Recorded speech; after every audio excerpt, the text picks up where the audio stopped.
Mi gente, you already know who it is. It's Danny Limelight. And I need all of you to subscribe to According to Wiz podcast on Facebook, YouTube, and all other platforms.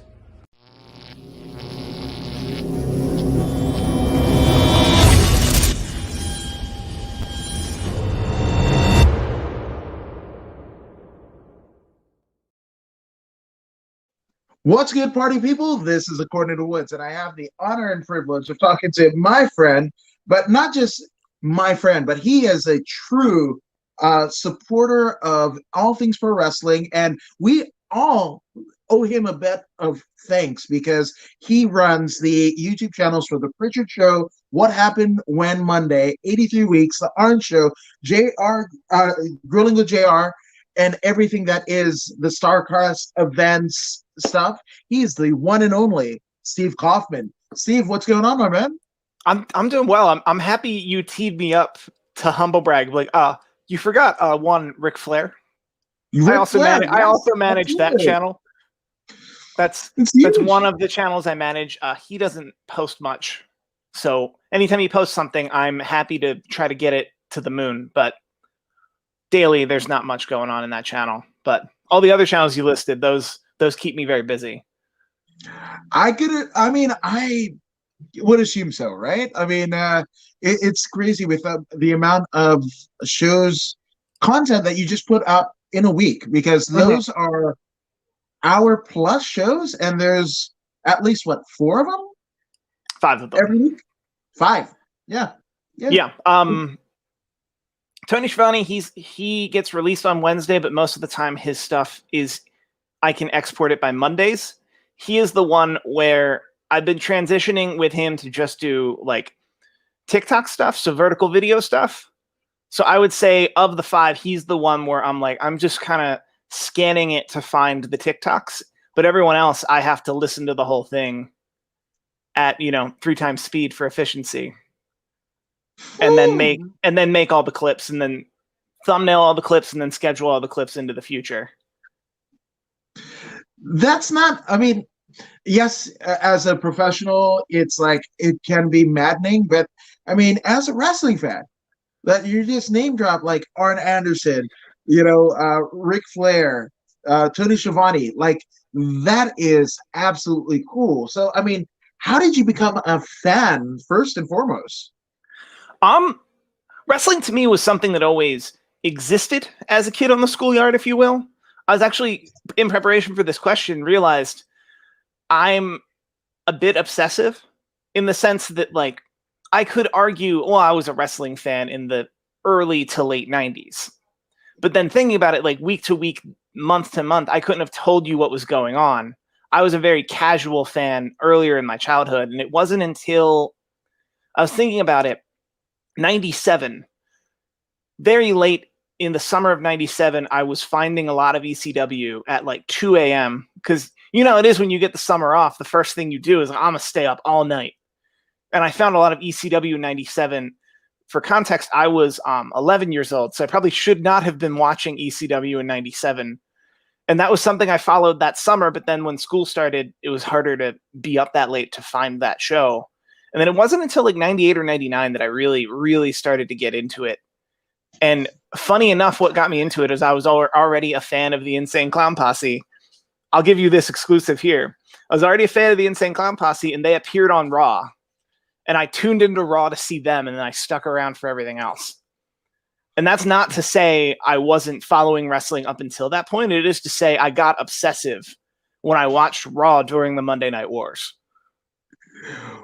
That's kind of, because, I mean, for me, it was Brett and Randy Savage, right? On Saturday night's main event. But, I mean, the ICP? Yeah. I was, in middle school, I like to consider myself a rebel without a clue. That I felt, because when you grow up with parents who are pretty liberal as to like what they will and won't let you do, like I didn't have super conservative parents. You can't listen to that, can't listen. It was very much like, do as you do. We like classic rock. Like a lot of the stuff my parents bumped in the car growing up, for me, was stuff I now bump in the car because I found that taste on my own. So every child has a bit of a silver spoons moment where they pick something that they know their parents will hate And that doesn't take anything away from the Insane Clown Posse. It's just that was the sizzle. And then the steak was their actual music, and there was plenty to talk about their actual music. But yeah, I'm admitting right now that I'm a juggalo. Wow. This is your headline. I don't know if you're aware. Yeah, no, 100%. No, I mean, which I gotta ask, like, because juggalo and wrestling, right? Is so what do you make of Superhuman? Oh, PCO, sorry. Or no, who are we talking about? Superhuman, the guy all my juggalos and juggalettes, fuck this shit. And okay, no, I didn't know his name. I see the GIFs or the Facebook videos with the volume down. I came off real weird. Is he a jungle? Like, is he down? Is that part of his gimmick? Yeah, that's his opening. Credo is wow. This is for my juggalos, and he shouts some people out. So what we've learned today is I've never watched one of those videos with the sound on. But those videos have come up in my feed, and I'm like, okay, what's this kid gonna jump through next? And that's the extent to which I enjoy them. I had no idea he had like a huge Insane Clown Posse shout out at the beginning of every video. Oh, that's priceless. Yes. So if you're asking what I think of him, I think he's halfway there, to be very honest. And there are a lot of people who spend their life training to be pro wrestlers or athletes in general that didn't figure out what this kid figured out, which is it doesn't matter if no one cares. See, me, I've never once watched his video with the sound on. I'm like, no, I get it. It's his gimmick. It's his gimmick. He jumps through a bunch of stuff. He doesn't like he takes an insane bump without any, build up or story or emotion. And like, imagine if he actually went to wrestling school and listened, which is harder, but that's harder to do when you get yourself over like that. Is he going to listen to Tom Prichard now? Probably not. I'm sorry, Dr. Tom Prichard. No, I don't know, but maybe that's something that an introduction needs to be made somehow. Considering that Weezer has their first #1 single was a cover of Toto's Africa, and that was suggested to them by like a 7-year-old girl on Twitter, which I asked, who lets a 7-year-old get on Twitter? But I digress. But the terms of service certainly don't. Yeah, I'm just saying. I don't think you're allowed to be on Twitter as a 7-year-old. They just happen to be. I think this is a reality show pitch. So anyone can take it. But if Dr. Tom Prichard, if you pay him enough money, he will roll with whoever you throw in front of him, and he'll probably chew them out every time they don't follow basic wrestling. So imagine Dr. Tom Prichard with that kid. Now, once again, just in real life, that's a terrible combination. Reality show. Adfreeshows.com. I'm gonna make it happen. Yeah, please do. Yes, I think we got it. They're doing some stuff over there with Dr. Tom Prichard right now. It's called X-Ray with Dr. Tom Prichard, and he does a watch along of a classic match and explains beat by beat why it's so good.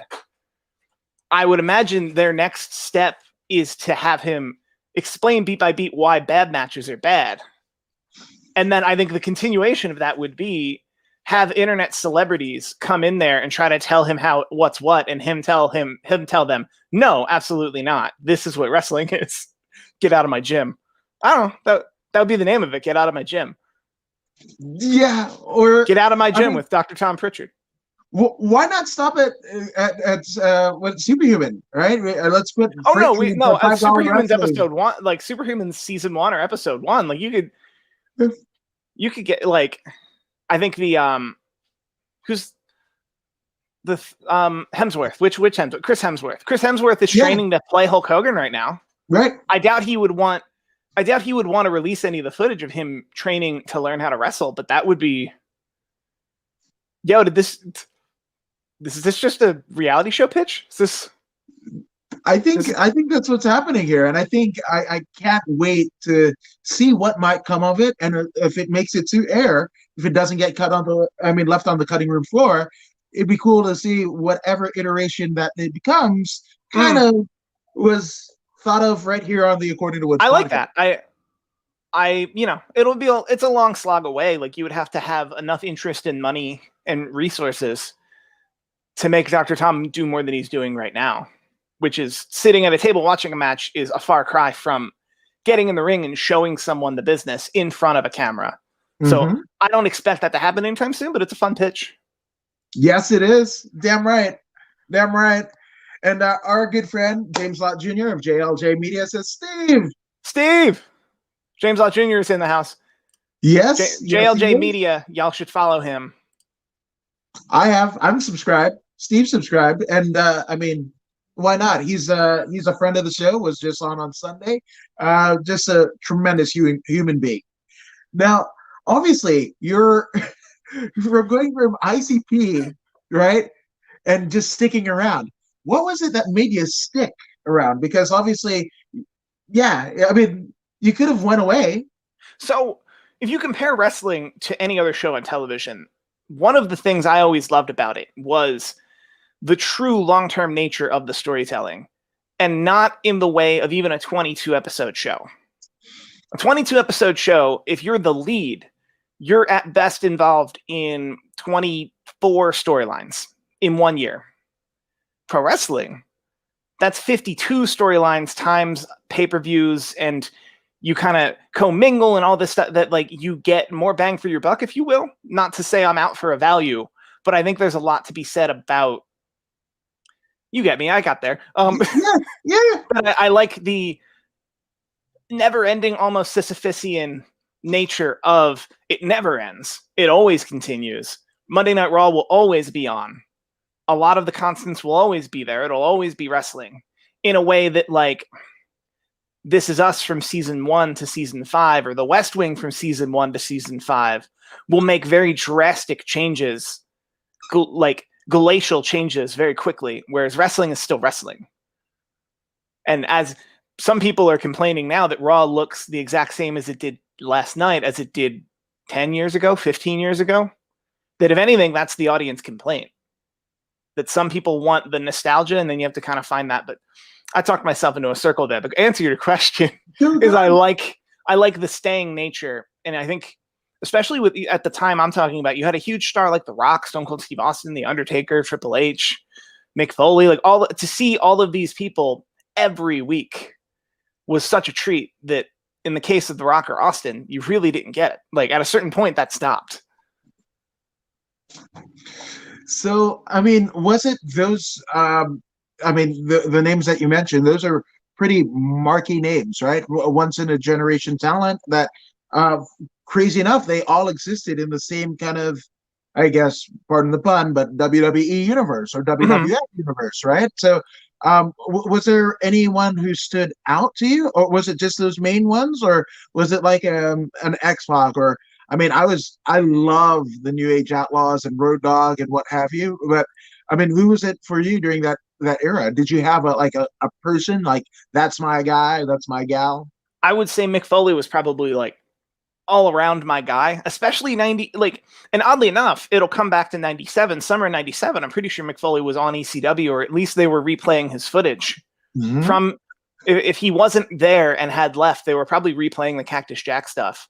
So, like, Mick Foley was kind of very much a guy, and also information wasn't as readily available as it is now.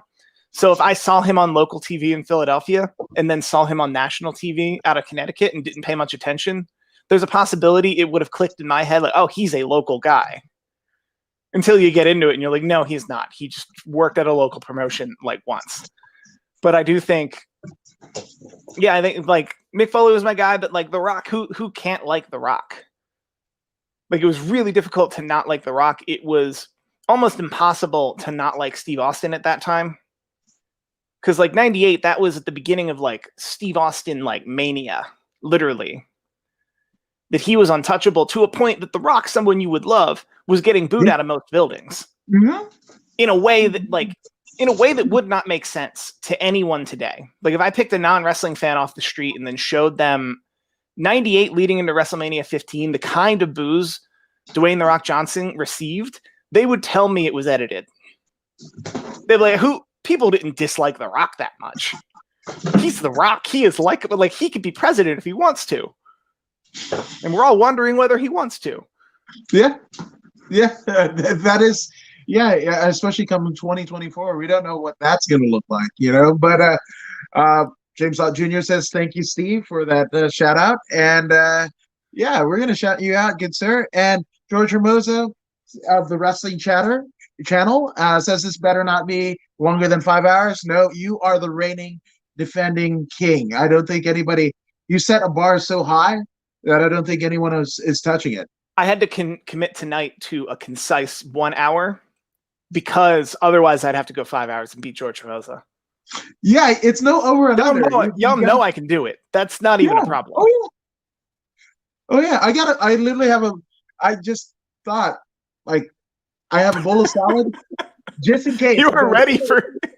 Yeah, I like just in case it goes sideways.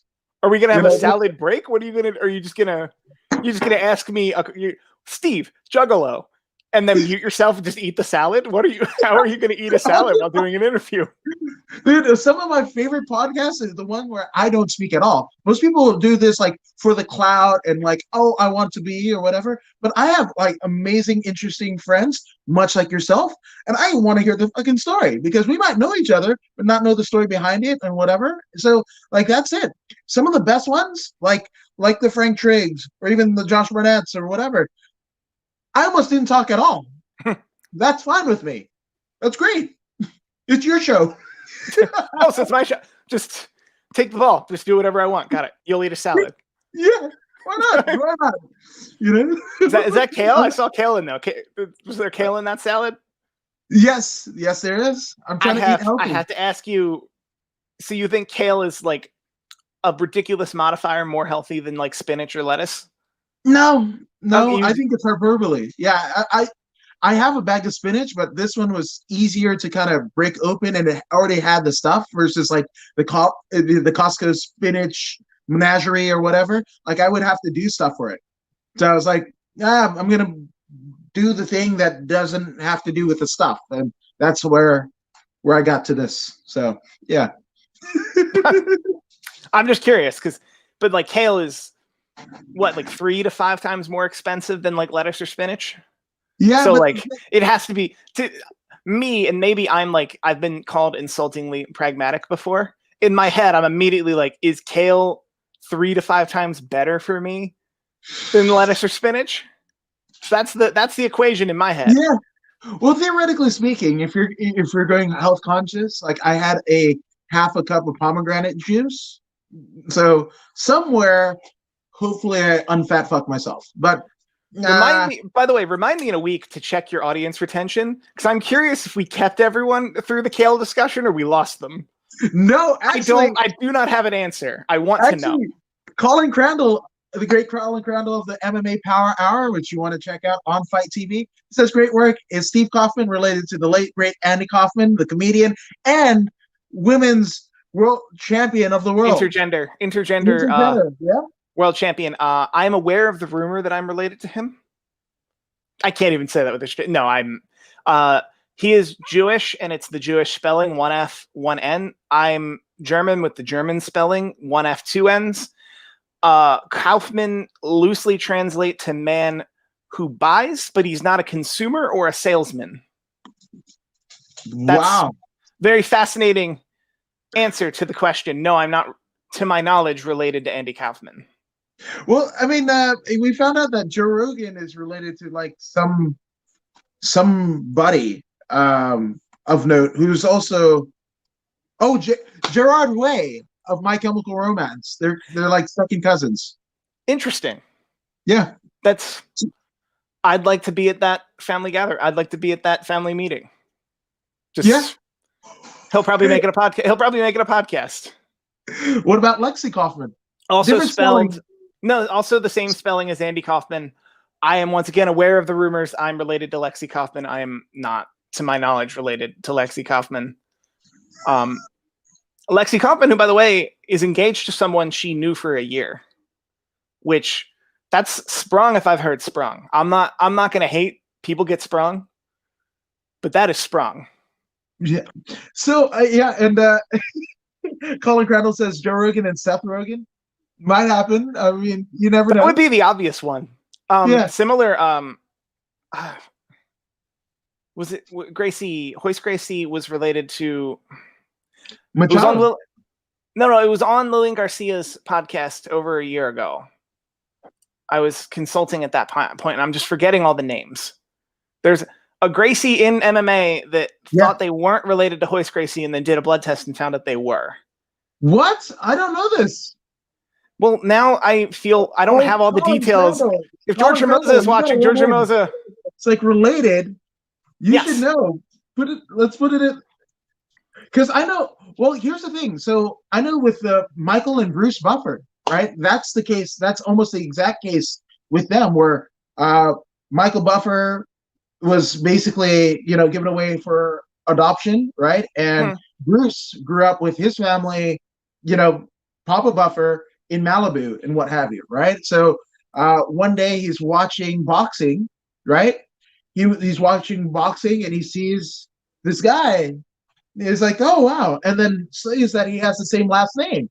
Like, whatever. And then ends up seeking him out and I think buying tickets and introducing himself and blah, blah, blah. But long story short, Bruce, the It's Time guy from the UFC, is Michael Buffer of boxing and famously mispronounced Bret Hart's name, Bert Clark, right? Bret, yeah. But now Bruce is actually Michael's manager. It was Bruce. It was the brainchild behind the Ready to Rumble video game back in the day on Dreamcast and all that. But that was because of, all of the iterations of the brothers kind of joining forces and becoming the mega powers, so to speak.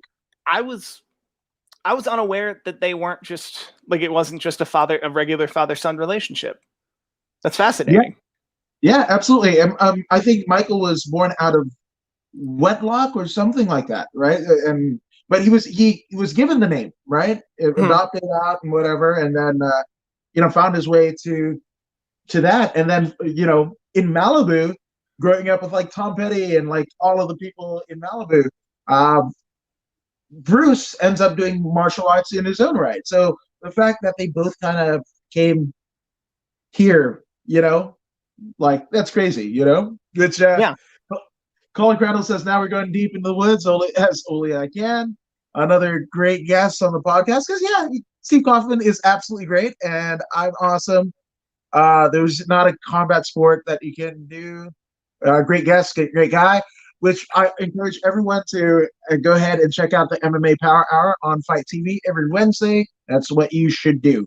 But, so, Steve, and it's funny because you mentioned Mick Foley, because for me, I knew of Cactus Jack in WCW.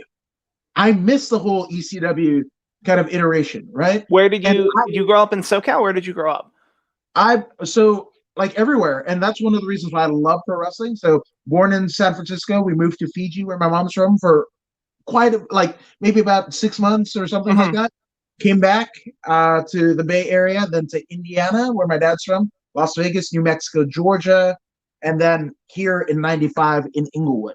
So the reason why I love wrestling so adamantly, pardon the pun, is because I didn't have a lot of control of where I was going. I would say hi and bye to friends, schools, family, whatever. But I knew wherever in the world I was, I could either tune into pro wrestling or rent the videotape at wherever. So that's one of the reasons why. Like, the consistency is what brought me to wrestling. Yeah, I think. But to answer your question, or not answer your question, but to point out the stem of my question would be to say, if you moved around a lot, it would have been all but impossible to find ECW in every television market you ever lived in. I've only recently learned that I want to say '96, ECW wasn't a weekend show; it was a Tuesday show. I had no on syndication. I wasn't watching until '97, and even then it was super late, and I was 11. I should not have been watching. This is true. So to me, ECW was a midnight Friday show, ECW Hardcore TV, which honestly, I remember that brief time when they would run on TNN at 8 p.m. on a Friday night, which is even today, even if you're Fox running SmackDown, that is a terrible time to be. Like 8 p.m. on a Friday night, but then they would run hardcore TV at 11, and like I'd say like a third of that show would be them trashing TNN for all the stuff they weren't allowed to air earlier in that night. Of like, TNN wouldn't let us air this match. We're gonna push play. I'm like, that's amazing. Yeah. Or I mean, it's through that kind of run of ECW that I learned about roller jam and truck pulling, like competitive truck pulling. Because the Nashville Network had some interesting stuff going on pre-ECW, pre-Spike. It was the Nashville Network. It was the Nashville Network. I believe during their year with ECW, they became the National Network. Yep. And then their first, like, I wouldn't call it their first run, but like their first year or two with Monday Night Raw, they were the National Network until they just became Spike TV. I don't know if it's accurate or not, but I had a school teacher in high school tell me that Spike Lee was suing Viacom to try to stop them from calling it Spike TV. That absolutely happened. Good. I got confirmation. That happened. Yep. No, 100%. My dad was deep in the weeds with all things Spike Lee. So yes, I can confirm exactly that. Now, I mean, so Mick Foley, and what was it about Foley? For me, I didn't even realize that until like he unmasked that Mankind was Cactus Jack. Like, I didn't know. So you completely bought into the gimmick that Cactus Jack and Mick Foley are different people. Or Cactus Jack and I was watching by 98. I think by the time, like, it wasn't not too long into 98 where you saw that I Quit match with The Rock and Mankind. And I remember that Royal Rumble, I was totally not over Carl Johnson's house, who had a hot box. Which it's not a weed thing. I know other people have different terms for it regionally. A hot box is where somebody gets to steal the pay-per-view. We'll get in the weeds on the hot box later, but I'll mention that match, as you would imagine, in order to keep up the kayfabe of like, oh my God, Mankind almost died. They stayed on him getting carted out, because I distinctly remember the gimmick they were running was that they brought out a gurney, put him on the gurney, and then he refused to be on the gurney. And then at the end when he walked out on his own volition after that match, which was an incredible story, he took his mask off. And similar to Kane, I had thought, oh, that guy's wearing a mask because he's ugly. And then he takes off the mask because like, he's just a regular looking dude. Why are they putting that guy in a mask? And then sure enough, within a year, he was just Mick Foley hanging out without a mask. So I don't know exactly where the question was what attracted me to him. And the reality was, as a bigger gentleman who didn't find the gym until he was like 28, Mick Foley looked like me. And it was easier to relate to somebody who couldn't be a body guy and couldn't be a technical wrestling guy, but could still outwork you. And like, he found a way in his promos to outwork any of his opponents verbally. He would outright them. And then he would outwork them in a way they don't want to, and he would take them to a place that they didn't want to go. Because say what you must about The Rock. The Rock isn't going to jump off Hell in a Cell. No. Nor does he need to, because he's a body guy. He's a charisma guy. He's a technical, he's a sufficient wrestler. He doesn't need to jump off the cell. Mankind needs to jump off the cell. At least then he did. Many would argue he didn't actually have to, because he was charismatic enough that they could have leaned into a more all shucks Mick Foley version of Mankind earlier, and he wouldn't have had to do so many stunts or be so famous for stunts. But you couldn't have told him that in 97. So it didn't really matter. Couldn't have told him that in 98. Like, and I don't know if you see, but George Ramosa is George Ramosa is correcting me right quick. Yes. What, you didn't know? I knew our first Mankind promo in early 96. The I Quit match that wasn't in 98. It was Royal Rumble 99. So I just want to point out my timeline made sense without George Ramosa's comments. Yeah, 100%. I agree. So maybe you back my timeline up a year, or I didn't actually see Cactus Jack on ECW. That was a false implanted memory. Take whatever you will. The timeline still holds up if you don't think about it. No, 100%. But oh my gosh, man.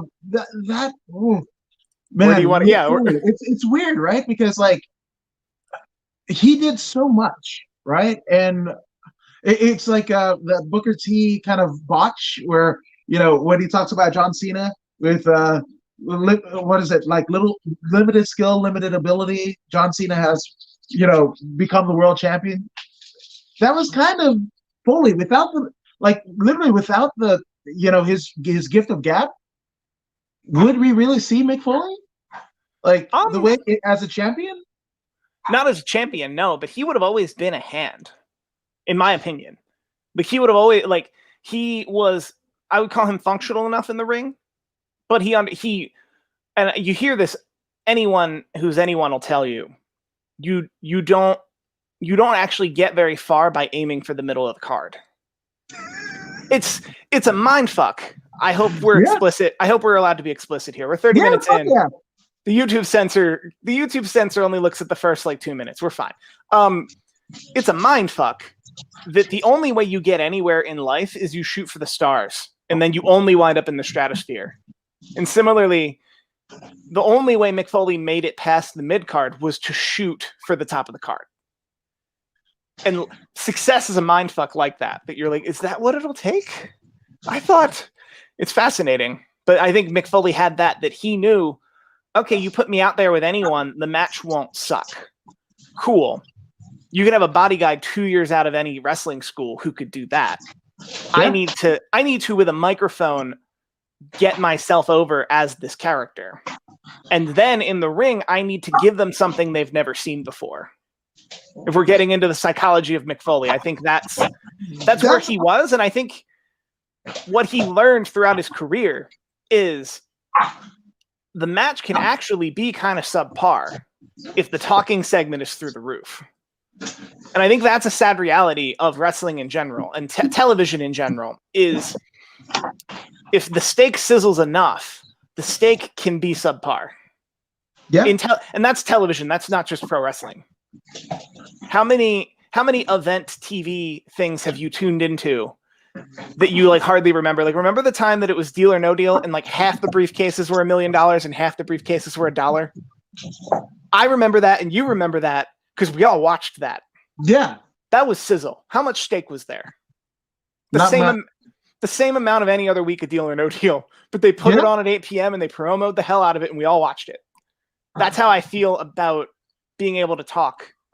You can talk someone into the building, and that's all that actually matters. Mm-hmm. And I learned a lot of that. Yeah. No, and I think it's amazing, that Foley meant that to you, because I think if you ask Mick Foley himself, that's what he wanted to do, was make you look past what was it. I mean, theoretically speaking, his body type for what it was much like the early incarnation of Mankind. That was a heel. Like, I didn't know that you could make, theoretically speaking, Hannibal Lecter as a babyface, but Foley was able to do. Well, I think the character creative services handed him versus the character he made from what they handed him were completely different. But I think the best character in wrestling and in storytelling needs to be a babyface and a heel before you ever lace up your boots, before you ever step out even for a dark match. A great example is CM Punk as a straight edge. There is a way for that to be the most over babyface in the company and the most vile, hated heel in the promotion at the exact same time, which is, I'm a straight edge. I don't drink. I don't do drugs. So that allows you to be the all shucks, I'm just working real hard trying to win every match babyface just as easily as it can be. Fuck all of you, I'm better. Because I don't do drugs. I don't have any vices. My only vice is coming in here and winning. And the last time I listened to you, I lost. So I'm done. My vice isn't you. My vice is winning. And that's such an easily crafted character that can be both good and bad in the exact same logic. And I think Mankind grew to that. But I think when they handed it to him, he didn't necessarily have that. But I think they knew what they had with, I think they knew what they had with Mick Foley to work through that with him. And like they handed him something, but they let him take the ball once they gave him the ball. which I don't know if they do that with everyone right now. No, I don't think they do that with much anyone nowadays. But I mean, that's it. That's another story for another day. Because our current day, in my estimation, like the WWE forgot how to make stars, superstars, which is what they were in the mode of doing pretty much the entire run under Vince Jr. I would say so. I think an apt metaphor would be if you ran a Main Street bakery, just an independent bakery, that it was you and 3 friends and you baked and sold and paid rent somehow.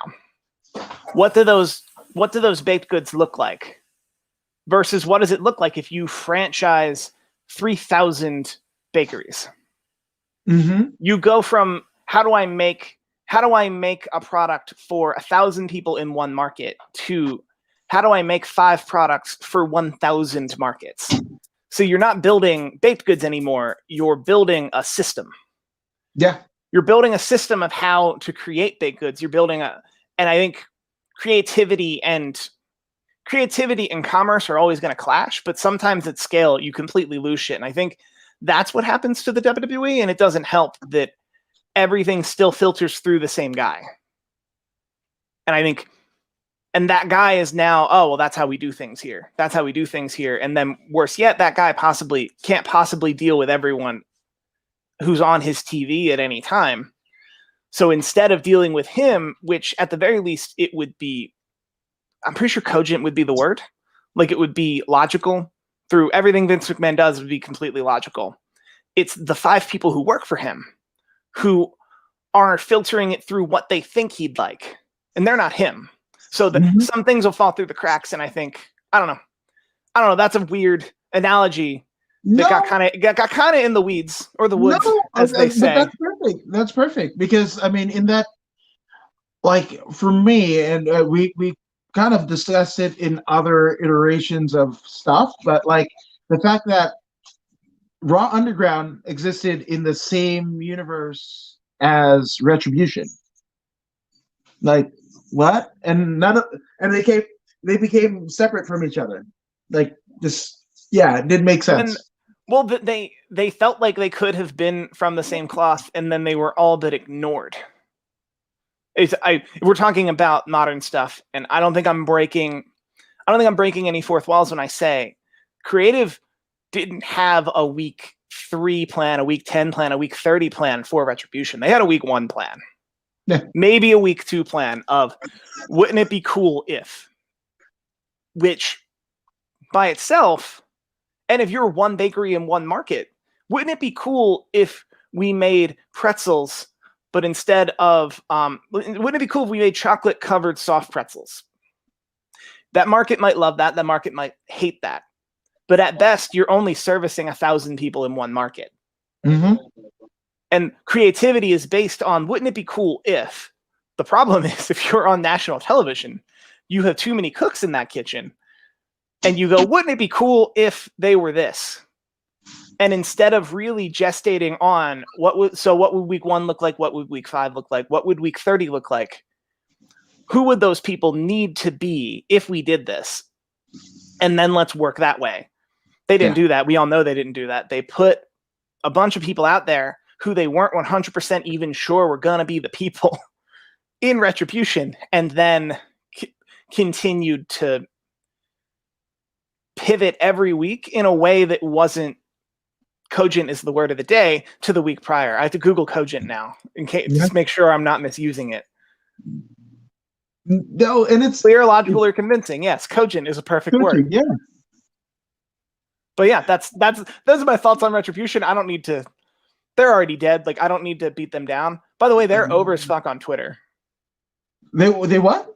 They are over as fuck on Twitter. The Retribution, really? The Retribution, like all of the talent or the social media team, whoever's running those Twitters, Retribution makes complete sense on Twitter because no one in creative seems to be involved. And it might just be the social media team and the talent tweeting whatever they think. But then the logic falls apart the second they go on TV because they're like, oh, we have a contract. If you want to destroy a company, why would you want a contract from that company? You should stay an agent of chaos. The only problem is if there are 9 agents of chaos, you can't sustain that for 30 weeks. By week 3, they're either red shirts and they're useless, or they've taken over the whole place and now everyone has to get them back. And you could do that if it was Hall and Nash and then Hogan joined them. We've seen that works. Right? They're agents of chaos who want to take over, and then they're big enough deals so they get to take over. Retribution was a bunch of unknowns to the mainstream audience. So you can't give them the credibility that you even gave the Shield or Nexus before that of, no, they're going to beat some people. We have a clean plan. They never had a clean plan. George Formosa loves Retribution, by the way. Yes, he does. Let's bring that up. Retribution is awesome. There you go. There's that. And then Joss Beat says one of my favorite Mick Foley matches is Hell in a Cell match when he did what he did with the Undertaker. Which, when you think about it, right? And George basically points out is the name presented was Mankind the Mutilator, right? So yeah, he was supposed to be some form of Hannibal Lecter. Right. Yes. So theoretically speaking, what would the Undertaker and Mankind look like in 2020 if they had debuted now? Which is scary. Lame. No, I wouldn't say that. I wouldn't go that far. Because in your hypothetical, it's still Mick Foley the performer and Mark Calloway the performer. In today's system, I think the performer, similar to the ringmaster Steve Austin, to the blue chipper Rocky Maivia, to almost Hannibal Lecter, the mutilator Mick Foley, sometimes the performer just shines through, or the literal zombie who no-sells every move ever. So how do you have stakes? The Undertaker. I think it speaks a lot to the performer that if you have just an incredible performer, you can get anything over. So if you were telling me Mick Foley, a 28-year-old Mick Foley and then a 30-year-old Mark Calloway are coming in as the Undertaker and Mankind respectively, they would make it work as performers, because those guys were just so inbred's not the word, but kind of was the word. It was inside of them all along to a certain extent. If you want to get quantum, it was a closed loop. They were guaranteed, so just how Steve Austin was guaranteed to become a big star, just how The Rock was guaranteed to become a big star. The details were kind of superfluous. If you gave them a chance, they would run with it. Which, I mean, you're debating on whether we want to talk about time travel now. I saw that where you're like, yeah, I know. Where you're like, fourth dimension, space time. What are we gonna do here? Here's the thing. Like, I'm not really like I like sliders. I'm not like, all I like is pro wrestling and MMA. Like, that's it. Like, all of the movies, everything like that. If I want to, like, I've yet to see a Matrix, Lord of the Rings, Star Wars, whatever. Like, I don't know what the fuck is going on outside of MMA, pro wrestling, and music. Right? I fucking don't know. Right? But this is what I know. Right? Is anything told? The greatest stories are told in a ring and the cage. Right? So theoretically speaking, like, I got into the show Timeless that was on NBC, and I love history. So for me, like, when you were saying, like, I didn't even realize that, and I kind of see the plight of the WWE writers and talent, right? Of not knowing where the fuck you're going, because I threw that question out and I didn't know I was gonna get a fucking time travel question, because like now I'm fucking bringing like Gorgeous George and presenting him into 2020 Vince McMahon. Like, yes, and I want to see where that works. Well, not to get too nerdy, but time travel can always be boiled down to a certain level of quantum formulas, which I'm great at formulas. Don't ask me to do the math. But I can always figure out the formula. So if you're telling me, let's take Bruno Sammartino, but put him in 2020, but all things stay the same, you're actually just taking a 1 from one equation and adding it to another equation. And you're really, you're telling me to quantify that 1, to quantify who is Bruno Sammartino as a performer, as a wrestler, as an athlete, and how would he fit in today or yesteryear? And my answer is, if you're cherry picking one of the greats, it doesn't actually matter. He's the great. Similar to if you some wild reason, pluck LeBron James and put him on the worst team in the NBA right now. I'm not going to say he makes them world champions in a year. I will say he will make them better than you would have ever imagined them to be in a year, because he's LeBron James. That equation is easier when you pluck like a once-in-a-lifetime performer like Bruno, like Austin, like Rock, like Undertaker. Like, you pluck real special performers. It's more interesting if you ask me, would Doink the Clown have gotten over in a universe where NXT Kids happened? Ooh, that's like those are the noodle scratchers. The real like the big ones where you're like, oh, what would happen if? And I'm like, I mean, The Rock is charming. Like, we're all gonna like The Rock. Like, right. Put him in like the added difficulty with The Rock in these kind of questions. If you put him too far in the past, he wouldn't get accepted for cosmetic reasons, right. And that's just unfortunate. That's an unfortunate byproduct of our history. But other than that, like, those are like the only real variables of who would get over when. In general, I'm like, well, if they're great, they're great. Greatness will always just be great. Well, I mean, Bruno probably and didn't get all over in a lot of places that weren't ethnically Irish or Italian, like the Northeast was, right? Mm. So theoretically speaking, Bruno did well, MSG, the Northeast, and Toronto.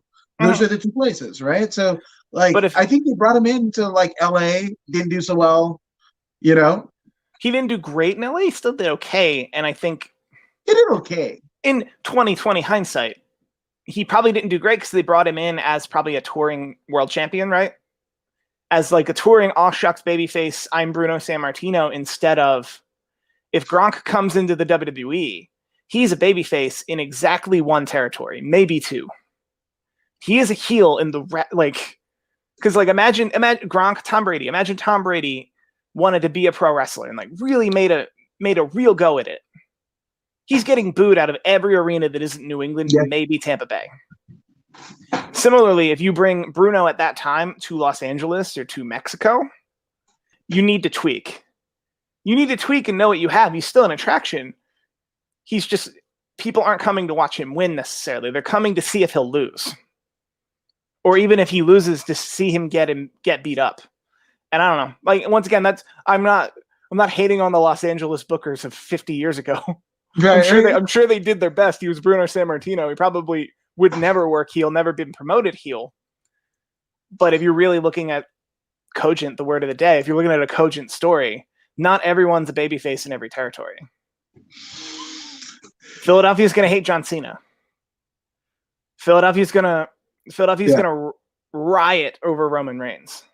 Oh yeah. Except for that night where he became champion and they didn't, because it was an emotional story that. Do you remember the Rock and Roman Reigns? Oh no. Well, there were two Philadelphias. So there was the Royal Rumble, I want to say 2015. George is in the comments. He'll correct us if I'm wrong. Yeah.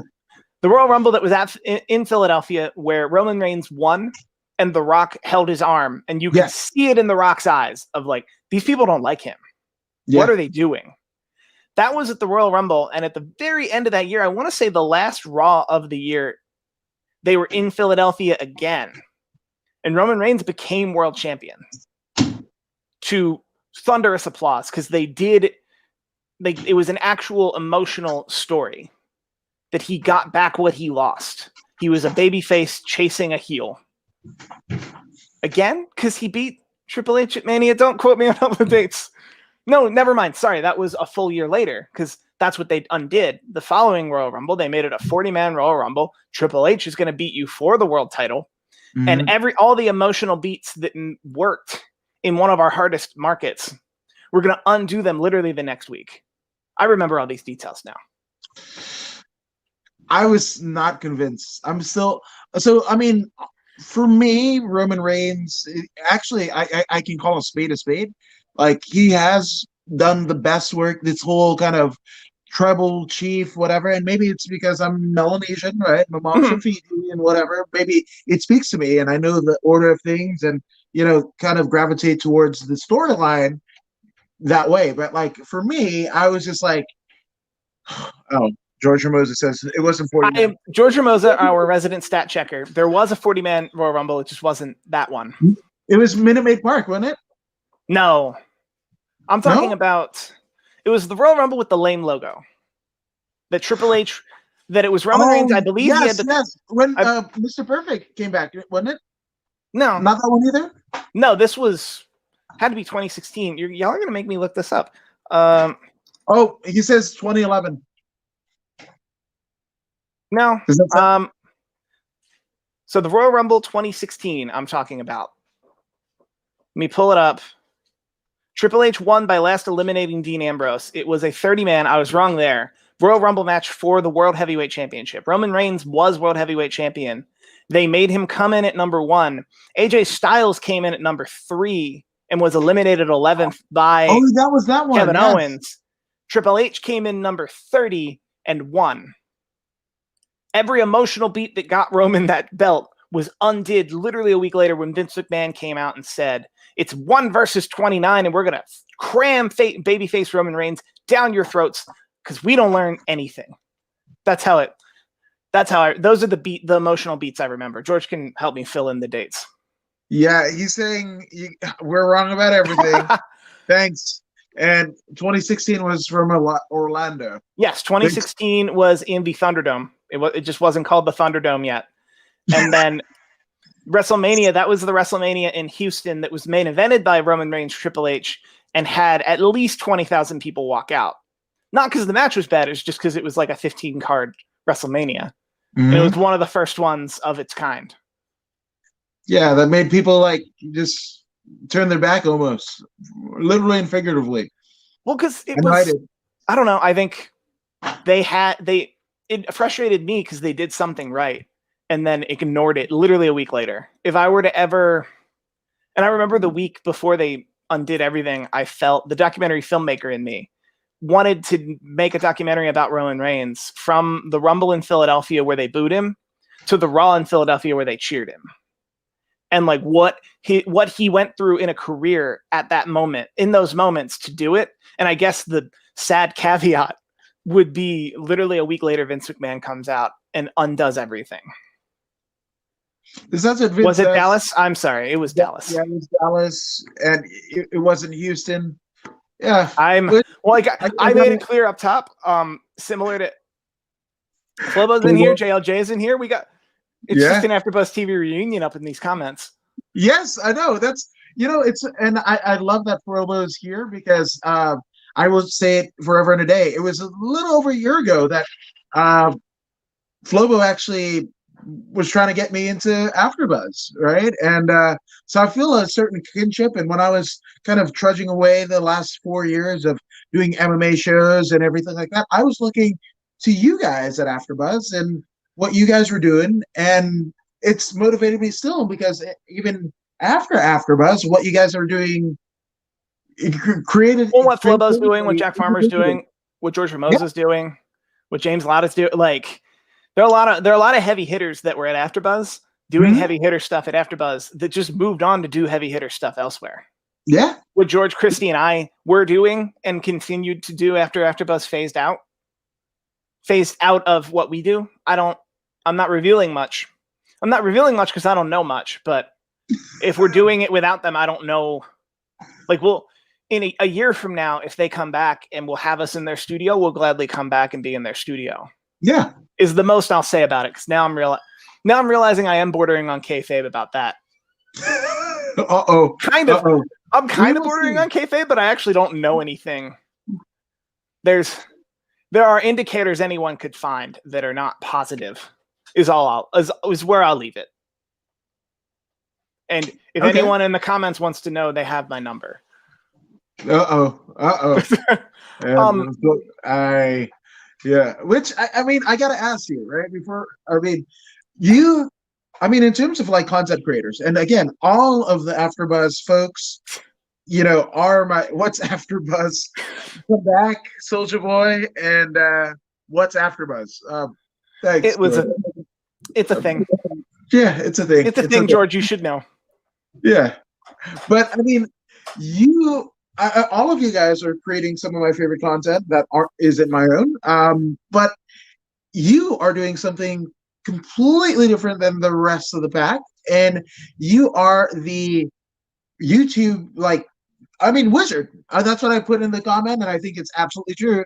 The wizard behind like everything that is the Conrad Thompson kind of network, and I think it's fun because one of the first podcasts that I listened to was the MLW podcast with what's his name? Was that did Court Bauer host that? Yeah. Okay. That was it. It was never supposed to be like a resurgence of the MLW promotion or whatever. He was just like, hey, I'm not in WWE. St. Laurent is doing something, and Conan is like working out whatever. And they would just tell old wrestling stories, which, I mean, no disrespect to Colt Cabana, but Colt Cabana was not doing that. Colt Cabana is kind of what I'm doing now. Colt Cabana did the interview format, which Conrad has mentioned in many an interview. Funny enough, that had been done to death by the time he met Bruce Prichard and felt that could be a podcast. So I gladly get to stand on his shoulders and call myself a giant because he created the successful brands that I'm a steward of on one platform. But depending on what room I am, depending on what room I'm in and what I'm trying to get, I may or may not word it that way. If you catch my like, if somebody introduces me as the greatest YouTuber of all time, I'm not going to deny them that. My video froze, right? Yeah, it's all right. We can still hear you. Okay. You just turned into like the dude from the Goonies, and then now you're like a katana sword. It's cool. Okay, so I'm there. Let's see if I can get punched in again. This is great. So, Steve Kaufmann, now you know what it is to be black.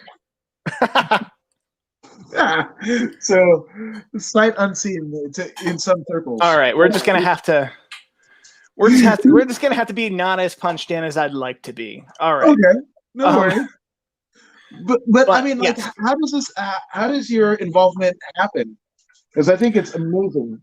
So my involvement happened. I tweeted about it not too long ago, and my involvement happened probably 3, maybe 4 years ago this month, where I discovered Conrad, the Something to Wrestle with Bruce Prichard show. I discovered that show through YouTube. I was just on YouTube, and then I found a bunch of clips and was like, this sound like, because I don't want to hate, but I will say the idea of, Bruce Prichard, Vince McMahon's right-hand man, is going to talk about Houston wrestling. He's going to talk about this. He's going to talk about that. Like, not all of those topics found me or hit me at the right time for me to click on a whole long podcast. But what did find me was Bruce Prichard shoots on whatever for 12 minutes. I'm like, I've got 12 minutes. Let's go.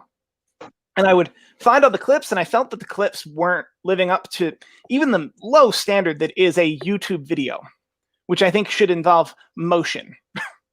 Don't tell Jim Cornette that, but like, I think a YouTube video should involve some form of video in any way whatsoever. So I found a bunch of these clips, and I found some of the whole episodes, but not all of the whole episodes. And there were like 3 or 4 different channels.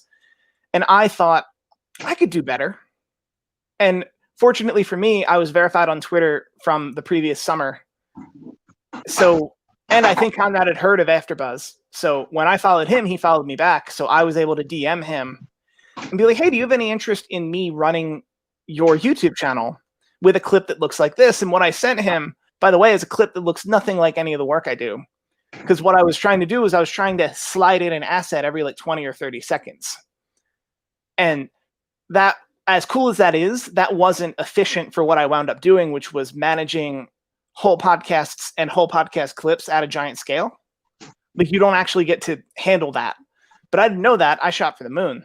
And what was funny is he clicked it, and I made it private instead of unlisted. So he clicked it and it didn't play. So he responded, hey, link didn't work. So then I had to go in, make the link unlisted, and then say, hey, click it again. So there was a high possibility, my inability to make, because Conrad was within his right in that moment to go, this kid's sending me a YouTube link that doesn't play, and he wants to run my YouTube page.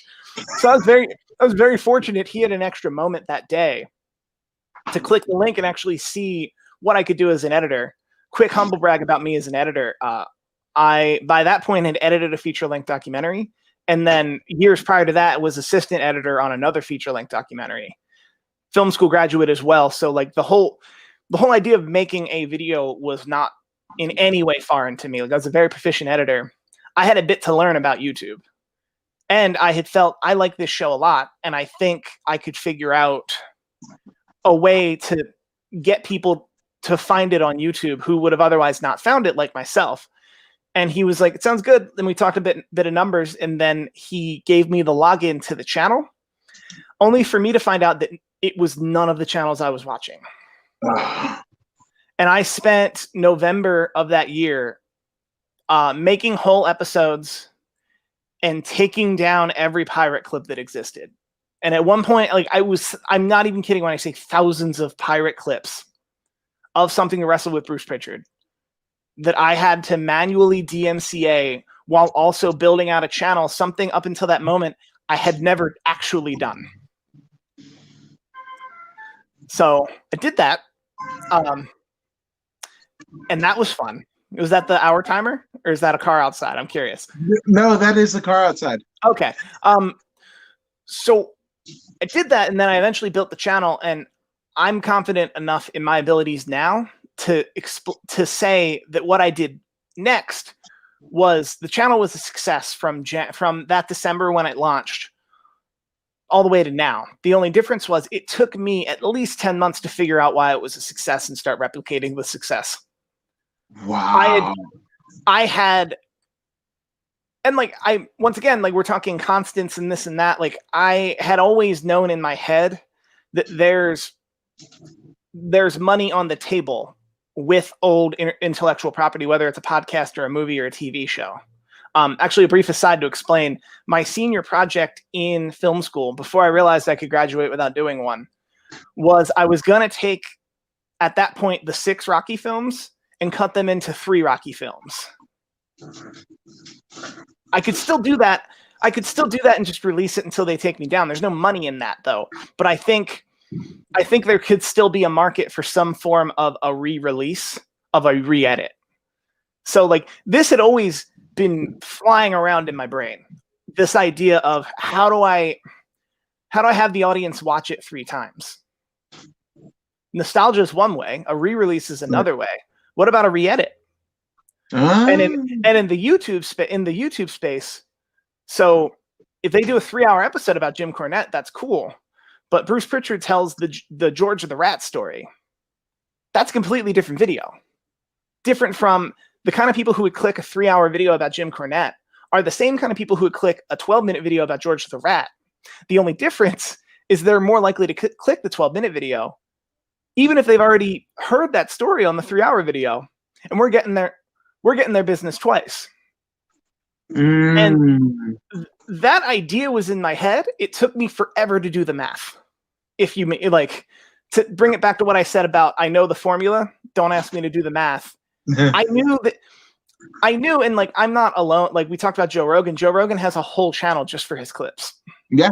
If any show on MSNBC or Fox News or wherever, they have a 6-segment show, and then immediately there's 6 segments on, or like 4 of the 6 segments are up on YouTube almost immediately. Like I didn't invent the clip farm.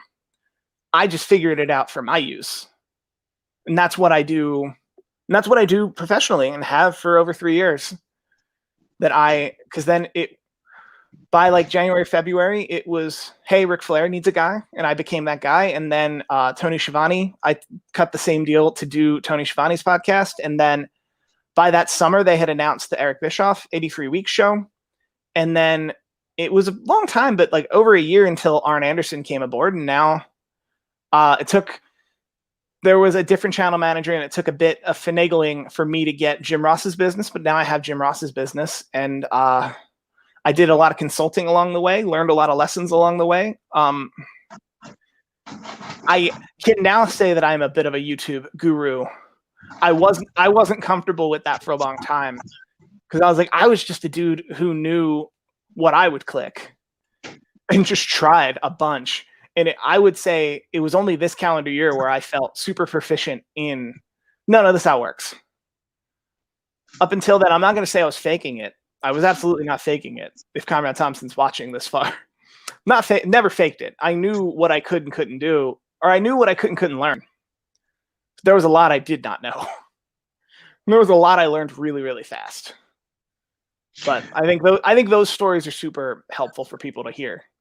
I think so too. And Flovo's saying, tell me he just didn't say that. What did I say?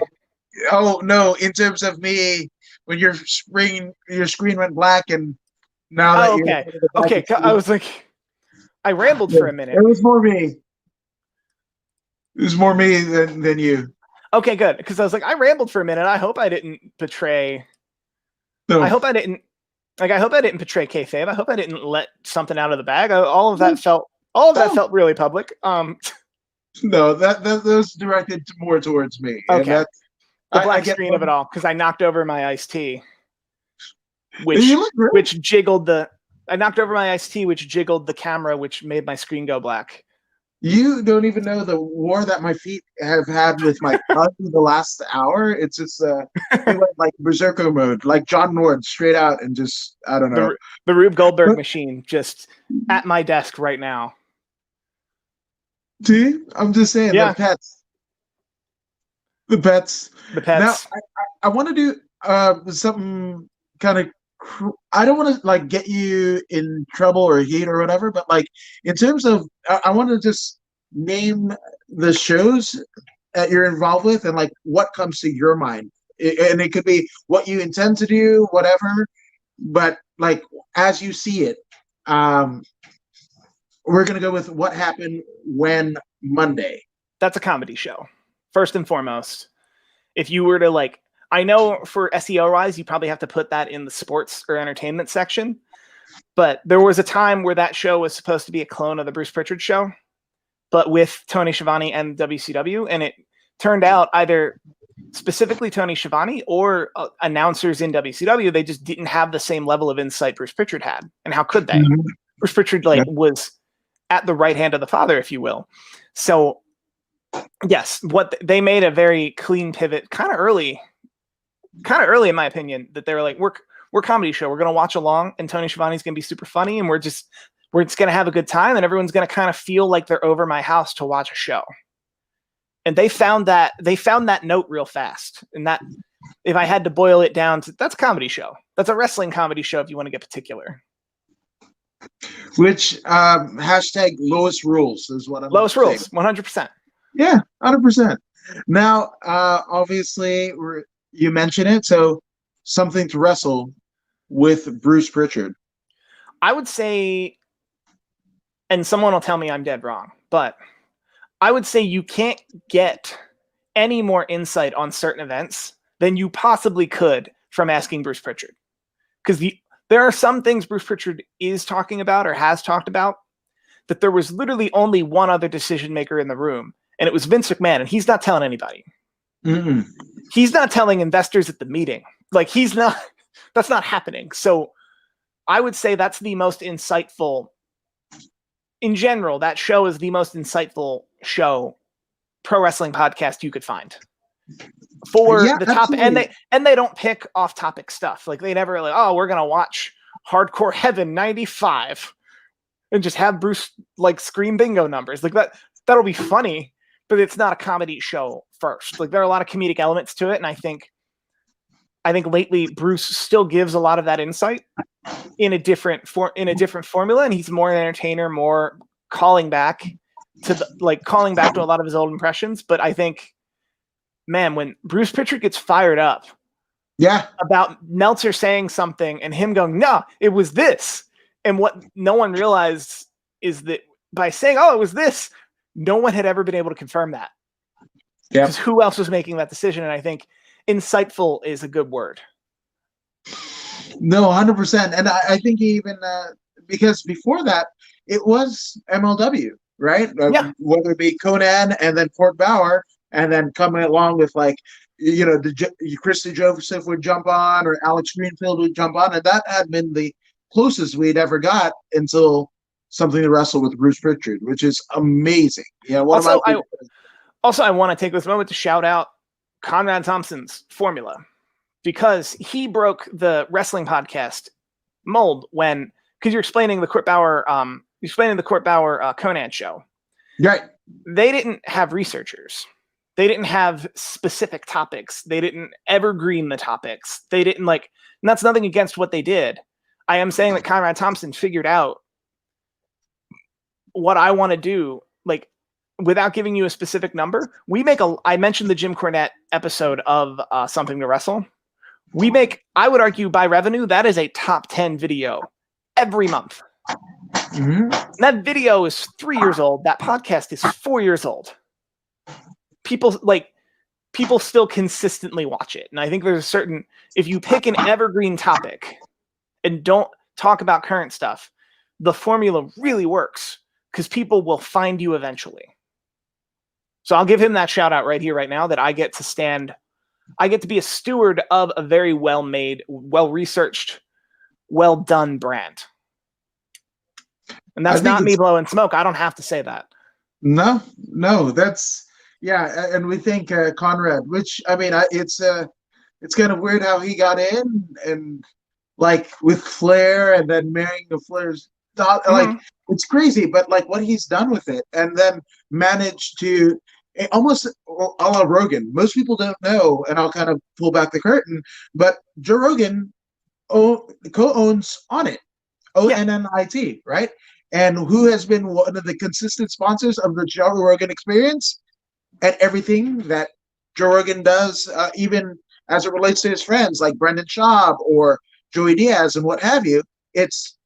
They're sponsored by On It, so it's a nice reciprocation. And again, Conrad is a more guy because on every one of the podcasts, he basically does a promo for himself at every pass. Well, and to speak to ad-free shows very briefly, I was on a call last night and I happened to mention the beauty of ad-free shows is every ad is actually an ad for ad-free shows.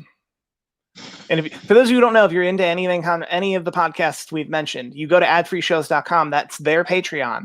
That for $9 a month, you get everything ad-free. And for $30 a month, you get everything ad-free plus more bonus content than honestly you could watch if you have any type of a job or life. So that's what they're delivering over at adfreeshows.com. And the beauty is, if I add one too many mid-rolls to a YouTube video, or they sell one too many sponsors on a podcast, that's low-key an advertisement for adfreeshows.com. Because if anyone doesn't like it, speak with your wallet. If you don't like it, give us $9. You don't have to listen to any of this. But I think I gave them I sold them pretty hard just there. Yeah, you did. Yes, you did. Conrad would be proud. Now, 83 weeks. I would say 83 Weeks is a business podcast for devout pro wrestling fans. I'm not going to go so far as to say it's a business school, like a grad school level graduate. You should still go to business school if you want to go to business school. But I think, and I also we were kind of touching on this a bit, that great people get asked about their greatness a lot. Eric Bischoff was never, and Eric Bischoff gets lambasted and to a certain extent made fun of for his misses.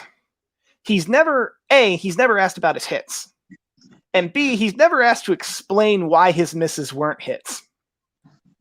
And I think that, coupled with the fact that he is a guy who he sold meat out of his truck. He went from a guy who sold meat out of his truck to be a salesman in the AWA, to an announcer in the AWA, to a C-Squad announcer in WCW, to president of WCW. You don't make it that far unless you're a serial entrepreneur.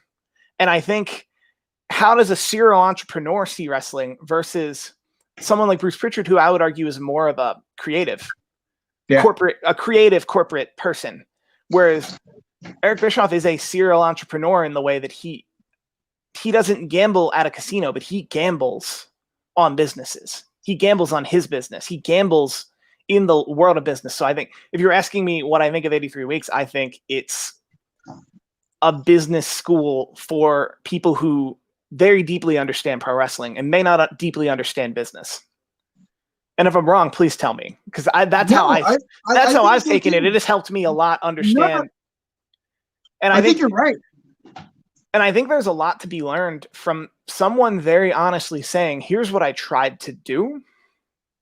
Here's how it worked. And here's how it didn't work. And I think Eric has brought it up multiple times. And I think this podcast really helped rehab his image in this way. Is Vince McMahon, the chairman of a publicly traded company, is completely different. And he made it a very clean line between Mr. McMahon, the character on TV that did all these dastardly things to Steve Austin and says all these terrible things and like cheated on his wife and like beat a one-legged man and like beat his own daughter. Like, he was able to delineate a monster heel, like one of the top, depending on the year, one of the top 10 bad guys in pro wrestling, in television, from the CEO of a publicly traded company. Eric Bischoff, by being Eric Bischoff on and off camera, never gave himself that leeway. Right. And he himself will tell you, I really wish I had called myself Eric B or Eric Bay, or like, I'm putting words in his mouth on like what he called, but like, I'm sure now he would really wish he had stayed the same creative place, but maybe I don't go by my same name as president of WCW. Like, he wasn't a working president of WCW. Yeah. So it's really difficult. And I think a lot of the stigma that's attached to him is because he was such an incredible heel as a TV performer, that it's very difficult. It's very difficult when you then see something. I want to say the Yeti, but I know he wasn't a part of that. Like, if you see the Kiss Demon. Yes. You see the Kiss Demon, you see the Finger Poke of Doom, you see Rey Mysterio get unmasked. You see a lot of things where you're like, oh man, Eric Bischoff. And like, that would be good heat if that were your intention.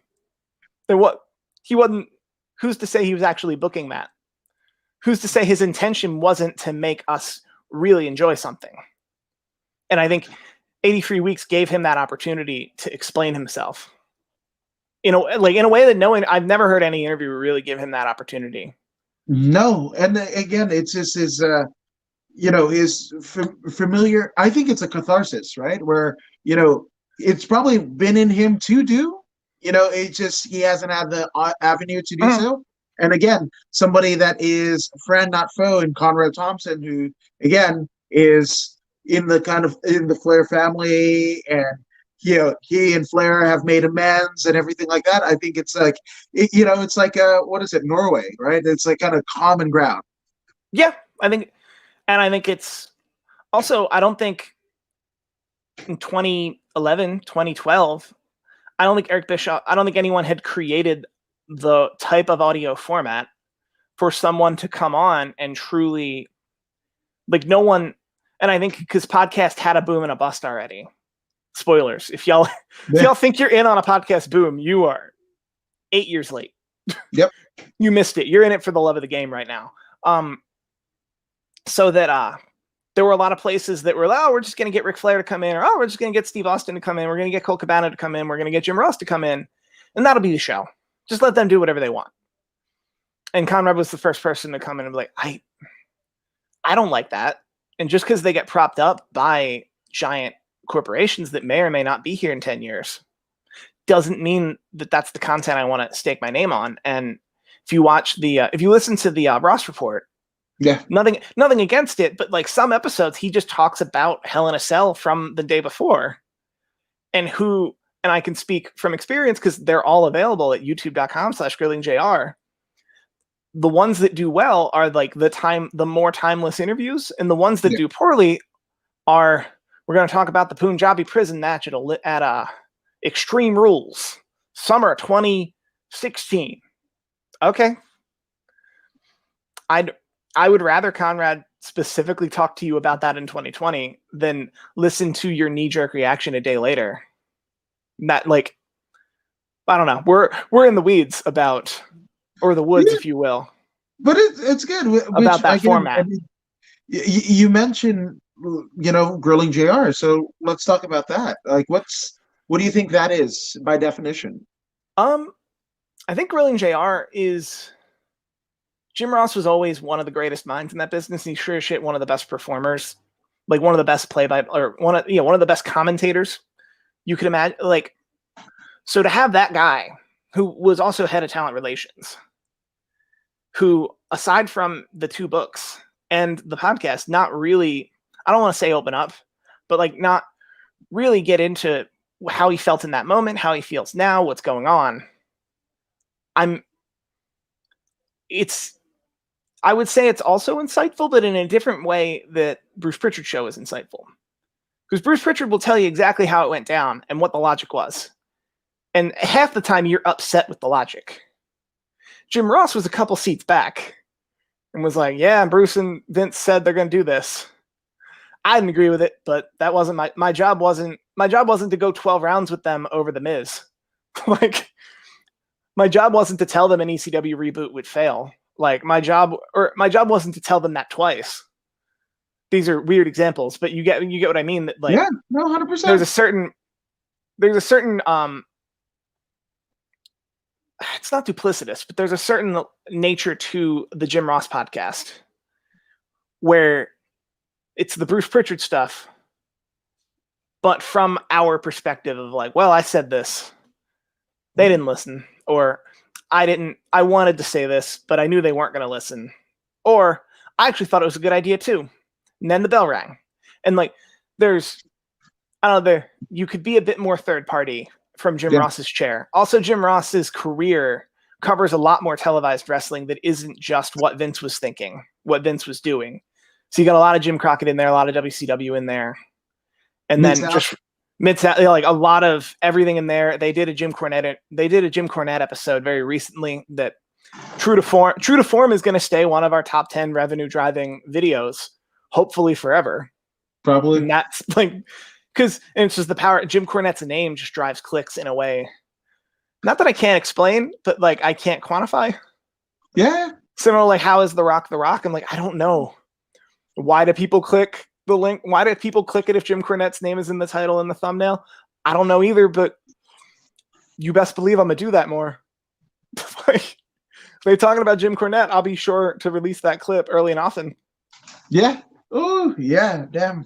Which people love to hear from Jim Cornette. They also love to hear from people about Jim Cornette.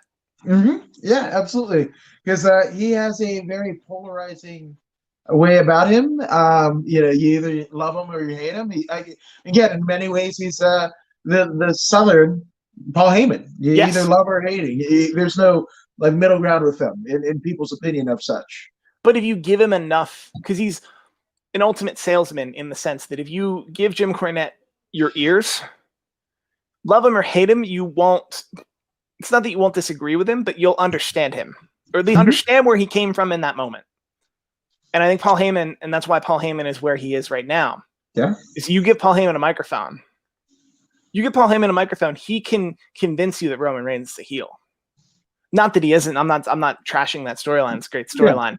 Yeah. But like, my girlfriend was watching Survivor Series 2 nights ago, and I was watching it with the sound down. So she didn't see any promos heading into it. She just saw Paul Heyman walk out with Roman Reigns and walk back with Roman Reigns.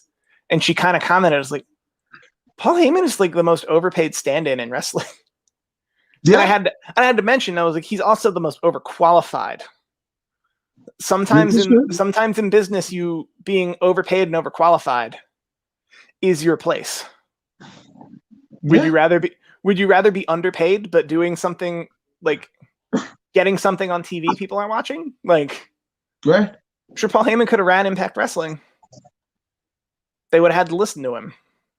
I know I think it's absolutely incredible, but you mentioned, things that are new, right? So the latest, podcast that has entered the Conrad Thompson production sphere is the Arn Show, which, all of them are my favorites, right? But Arn, he ranks pretty high up there because he was actually one of my favorites, like as a kid. The first time I saw the Spine Buster, I was just like, ah. And to me, it's almost like hearing the closest thing to like Harley Race. If Harley Race had jumped on a podcast, or, if you still existed, and hadn't passed away, and did a podcast, it would sound kind of like Arn Anderson. And that's, I could be completely wrong, but that's what it does for me. So let's talk about the Arn Show. That's what I would have to imagine it would do for me. That's a known unknown. We can't possibly know what a Harley Race podcast would sound like. If a Harley Race Conrad Thompson podcast or a Harley Race organized Conrad Thompson podcast, yeah. I don't want to give Conrad as a host as much credit as I give his formatting and his producing. And he himself will say that like he does most of his work goes into prepping the show. But by the time the show happens, it's a 5-page Google Doc. He knows exactly what the show is. He just needs to say what's on the Google Doc and listen and respond to like actually just be engaged in all the questions he wanted answered. So anyone like him with a Harley Race, I think it's very similar to what the Arn Anderson show is, which Arn Anderson is the first worker, the first wrestler to really jump into this mold. And it's even more helpful that he's super reserved. Up until then, he had been super reserved and guarded about everything, about anything. And I think that's the cloth that's getting cut. So sometimes he'll get asked a question and the answer will, I don't want to say the answer will be lackluster, but the answer won't be what you expected. And I think the answer is, and the reality is that this man's guarded. If he could have it his way, he wouldn't talk to anyone ever. He would collect a check. He would collect a check and sign stuff and be like, hey, great to see you. Cool. Like he's been coaxed to a certain extent to say what he's saying. Not that makes it sound that he's you get me. Everybody gets me. That makes Conrad sound like a cult leader. That's not what I mean. No, but I mean, there's points where he's like, I'd rather not talk about that. Like I respect the hell out of that though. Just this week's episode, he was asked point blank about the Sid Scissors incident, to which he said, I know people want to hear it. I know he's talked about it. That's not my, not that it isn't his story to tell. That's not a story I'm comfortable telling, and I'm not going to tell it. I've heard Eric Bischoff say that 10 times and then seen whole episodes about it a year later. So never say never, because it's pro wrestling, it's promotion, it's gaga. But I will say, I think they're of all of the podcasts I work with, that's the one where if we were to find out years later there was a huge story about Arn Anderson that he never told on the podcast, it would not shock me. I was like, well, he keeps stuff private. That makes sense. I mean, he set the questions beforehand. If he looks them over and sees one he absolutely doesn't want out there, for whatever reason, it's the Arn Show. Yeah, the name on the marquee, pal. Yeah, but yeah, those are my clients, right? Yeah. Yeah, that's pretty much it. Which I gotta ask. Obviously, you're doing so much, but there's so many people that have helped you in literal way and figurative way get you here. So I want you to get some shout outs out of the way, my man. Whew. The Temple University admissions department for rejecting me in 2004.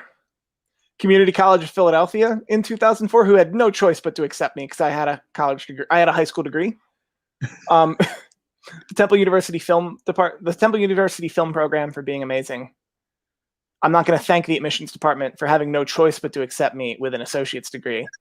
I'm just naming. I'm being weird. No, it's good. The American Pavilion at the Cannes Film Festival for teaching me that I should never pay money to do an internship. That's a weird thing. I paid money to be a part of that internship. I got paid to work at the Cannes Film Festival. I met a woman by the name of Rachel Mullins who let me sleep on her couch and call myself her assistant for 2 years out in LA. So thank you to her. There's a lot of folks in between, but I'll say Matt Lieberman, he was a SourceFed nerd at that time, and he was also AfterBuzz TV, and he brought me into AfterBuzz TV, and I believe I was one of the last people that it was a homie deal like that were able to just kind of get plucked into, Matt Lieberman was just able to pluck a person off the street and be like, he's a host now. And then AfterBuzz, I don't know, Steve Kaufmann's a host now. Everyone else had to go through an audition and a class and submit a tape. And I was one of the last people that didn't have to do that. And then Afterbuzz TV, Kevin Undergar, Maria Menounos, all the folks there, and then Twitter for verifying me. I'll shout them out because Twitter for having that form up and honestly verifying me because they knew I was never going to stop submitting to that form until they verified me. And George Moses, Christy Olsen, Josh Tariff, according to Woods for having me on his show. And this is a stream of consciousness. Don't if your name's not on this list, don't be offended. I'm just rambling at this point. That's it. Well, I mean, BJ Darden, the great Blood, the longest reigning Pacific Northwest NWA champion. He goes, shout out to Steve and Adam, two kick-ass guys, fucking great podcasters, as you are with BCW Worldwide, which you can check out on the BCW Worldwide channels. And speaking of channels, everything that you're doing, where can people find you on social media and what you're doing? People can find me personally almost exclusively at Steve Kaufmann. That is Kaufmann. I'm heavily involved in the YouTube space, as I think you've gathered, the pro wrestling YouTube space. So if I'm tweeting the link, chances are I'm involved.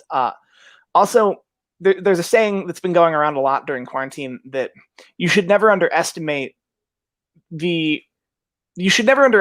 someone's passion for something and how they'd be willing to teach a stranger. And I say that about my mentions. If there's a question I could answer simply and someone gets in my mentions with it, I would like to answer that question. Similarly, if it's a DMable question or like I need more information, like I've become very passionate about YouTube and YouTube pages and how you can reach your audience and grow your community and all those hippy dippy feely things that we've all come to learn about, like all the buzzwords we've all come to learn about YouTube, like what any of that actually means. Like I'm fairly passionate about it, that if it wouldn't take me that much time, I'd love to help. So at Steve Kaufmann, also somethingtowrestle.com goes straight to Bruce Prichard's page. And then it's youtube.com/WHW. Yes, I secured only 3 characters. That's big win for me. YouTube.com/83 weeks, YouTube.com/The Arn Show, YouTube.com/GrillingJR. And those are all 5. Damn right, dude. I love it. I just thank you for existing and helping some of my heroes, essentially verbalize and articulate the things that I always wanted to know, so just thank you. And even BJ says, yeah, Steve is the easiest guy to approach about this business. Thank you, Steve. We all are in a great debt of gratitude to you as a person and what you're doing professionally. So, and I mean, you've motivated the hell out of me, my man. So thank you, my brother. This has been awesome. And we go deep in the weeds, but that's what we do at According to Woods, When you told me it was going to be an hour, I was like, there's no way this is going to be just an hour. He must, unless he has like 10 questions on a napkin, there's no way this is going to be just an hour. There's no way, but it's good. We got here. And again, we thank you guys for joining us here at According to Woods. And if you haven't already done so, we'd like you to go ahead and like, share, and subscribe to the According to Woods podcast. And Steve's, I know, is subscribed, right, Steve? I'm 100% subscribed. I'm subscribed on 12 channels. As well, and I am as well, because it's my thing, and why wouldn't I, right? But if you don't take our word for it, here's Zeta Zhang. Hey, this is Zeta Zhang. Make sure you subscribe to